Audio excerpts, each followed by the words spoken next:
they can see the topology, they can see the output, and I ask them to hypothesize what they think is going wrong. So I really want them to look at the output and see what doesn't look right. And we give them multiple opportunities through that, as well as in the exam certification guide. But in order to do that effectively, you're not able to know what's wrong unless you know how things are supposed to work to begin with. That's why I think it's important that candidates go after the route and the switch curriculum first. For example, I did the route video mentor. In fact, it used to be a standalone product even before it was integrated in what we're seeing on screen now, the route cert kit. It was the routing video mentor you could buy by itself, and it covered everything pretty much from soup to nuts, from static routing to BGP load balancing. And in fact, you're going to find some topics in that video mentor that are very real world, not even on the route exam. Wendell mentioned that ISIS multicasting now taken out of the route exam. Well, we still cover those topics in the routing video mentor. So that shows you how things work. How does the underlying technology supposed to look? How is it supposed to work? And then once you know that, you can look at the delta. You can see, okay, what's different from how it should be to what I'm seeing right now. So it's really just giving the student a lot more practice of identifying what doesn't look right. And I try to do the same thing in the exam certification guide, the book form. We give them a series of trouble tickets there as well, where you say, here's the ticket. Here is a collection of output. Take your time. Don't jump to my suggested solution yet.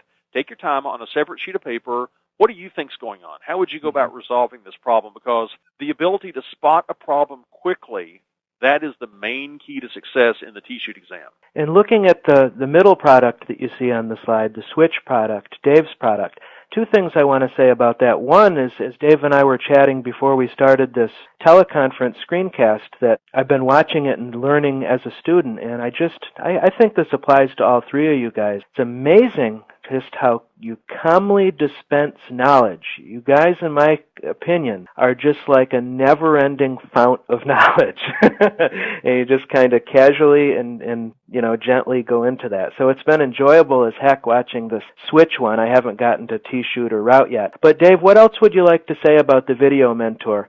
Okay. Thanks for the good comments, by the way. Sure. The Switch Video Mentor started out as a standalone product, much like Kevin described his. I wanted to cover every possible switch feature that I could as more or less a little mini course. And then this has developed into, it's now included in a cert kit. I don't know if you can see this, but that's the CCNP Switch Cert Kit. And what I've done is recorded 20 individual lab videos. In each one, I take a different switch feature. And I start from scratch and cover the theory behind it, configuration of it, and how to verify that you've done a good configuration. And this is all done by recording the video that I see on my computer screen. You also get a running audio commentary along the way. So it's really, in my opinion, it's a comprehensive set of features to cover. Two concepts come to mind in terms of certification in general, Cisco in particular, and that is the paper tiger syndrome. Folks who are good test takers and they can do the self-study thing, and they wind up getting the credential without having, as you guys have already mentioned, the necessary hands-on experience. And then also, just as important, there's the issue of piracy in the certification space, the so-called brain dumps, which have gotten a lot more sophisticated over the last 10 years. Now it's not uncommon, unfortunately, to see word-for-word transcription. Now, Kevin, I understand you have some information on how Cisco is counteracting that? Yeah, and this was very much in evidence when I took the T-Shoot beta. I mentioned, for example, that it's a multiple choice style, but it's a hierarchical multiple choice where it's impossible to just give a best guess. But students still might be thinking, well, I'll get the brain dump, and when they're asking about not accessing the FTP server, I know that this is the issue, and I'll just memorize that. No, here's what they're going to find on the exam. You've got the same topology, and you're probably going to receive the same trouble ticket over and over and over again within that series of trouble tickets.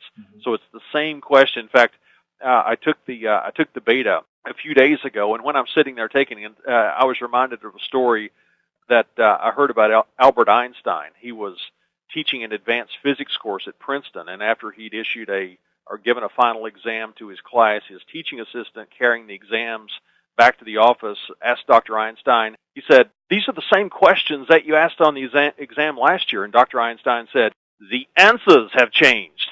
because physics was in such a state of Yeah. flux at the time. Yeah. That's exactly what's going on with the troubleshooting exam.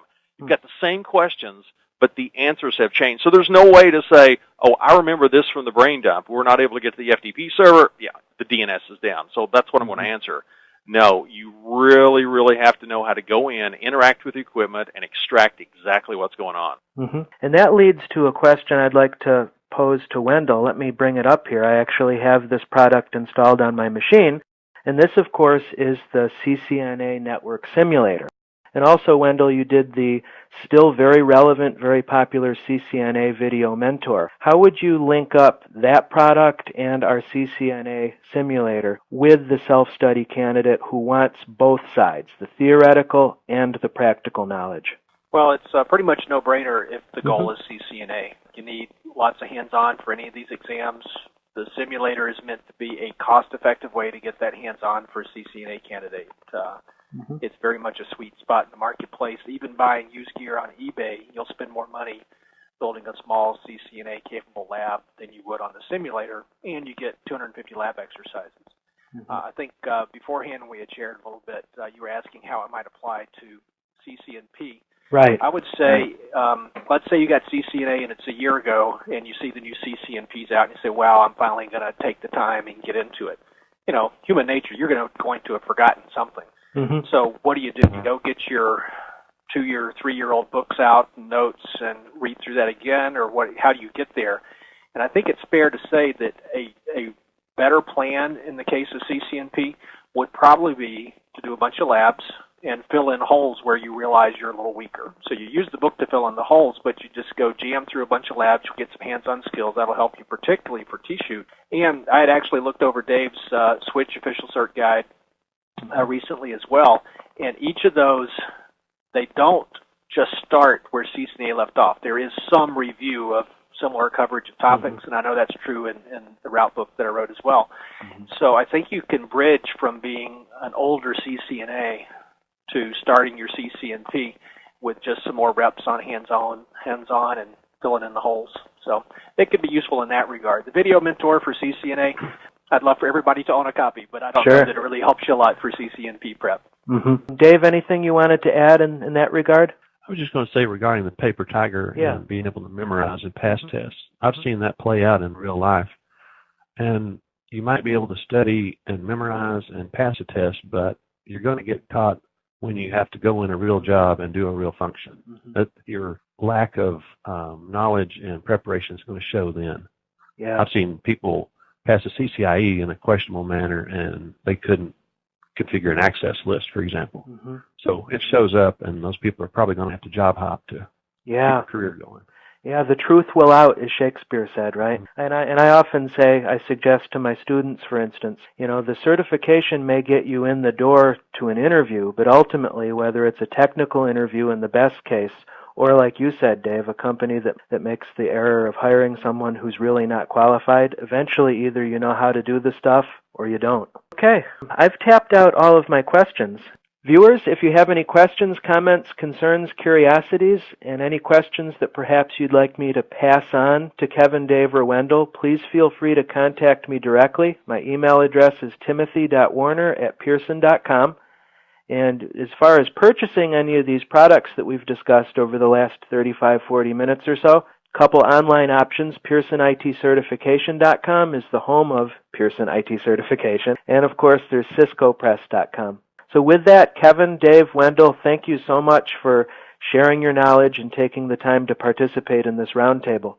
Thank you. Sure thing, Tim. Okay. Thanks.